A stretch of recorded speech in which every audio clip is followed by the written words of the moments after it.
ഈ കറിക്ക് ഒരു പ്രത്യേക ടേസ്റ്റാണ് കേട്ടോ. എനിക്ക് ഏറ്റവും ഇഷ്ടമുള്ളൊരു കറിയാണ് കേട്ടോ. അപ്പോൾ അതിനായിട്ട് പരിപ്പ് ഞാൻ ആദ്യം തന്നെ വെള്ളത്തിൽ കുതിർക്കാൻ വെച്ചിട്ടുണ്ടായിരുന്നു. അത് കഴുകി ചട്ടിയിലേക്ക് ഇട്ട് കൊടുത്തു. അതിലേക്ക് ഒരു തക്കാളി മുറിച്ചിട്ട് കൊടുത്തിട്ടുണ്ട് കേട്ടോ. 2 പച്ചമുളകും കുറച്ച് ചെറിയ ഉള്ളിയും മഞ്ഞൾപ്പൊടിയും മുളക് പൊടി ഉപ്പ് വെള്ളം ഒഴിച്ച് അടുപ്പത്ത് വെച്ച് നമുക്കൊന്ന് വേവിച്ചെടുക്കാം കേട്ടോ. ഇത് വെന്ത് വരുന്ന സമയത്ത് നമുക്കിതിലേക്ക് കുറച്ച് മുരിങ്ങയില ഇട്ട് കൊടുക്കണം കേട്ടോ. അപ്പം മുരിങ്ങയില ഇട്ട് കൊടുത്തതിന് ശേഷം നല്ലതുപോലെ ഇളക്കുക. ഒരു തിള വന്നാൽ മതി. അപ്പോൾ തന്നെ നമുക്ക് ഓഫാക്കാം കേട്ടോ. ചീനച്ചട്ടി അടുപ്പത്ത് വെച്ചു. അതിലേക്ക് വെളിച്ചെണ്ണ ഒഴിച്ച് ചൂടായപ്പോൾ കടുക് ഇട്ട് പൊട്ടിച്ചു. കുറച്ച് ചെറിയുള്ളി അരിഞ്ഞത് ഇട്ട് കൊടുത്തു. 5-6 അല്ലി വെളുത്തുള്ളി ചതച്ചത് ഇട്ട് കൊടുത്തു.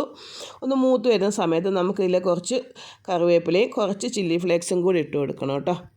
ഇതിൻ്റെ ഹൈലൈറ്റ് എന്ന് പറഞ്ഞാൽ ഈ ചില്ലി ഫ്ലേക്സിൻ്റെ ആ ഒരു ടേസ്റ്റ്, മൂത്ത വന്ന ടേസ്റ്റാണ്.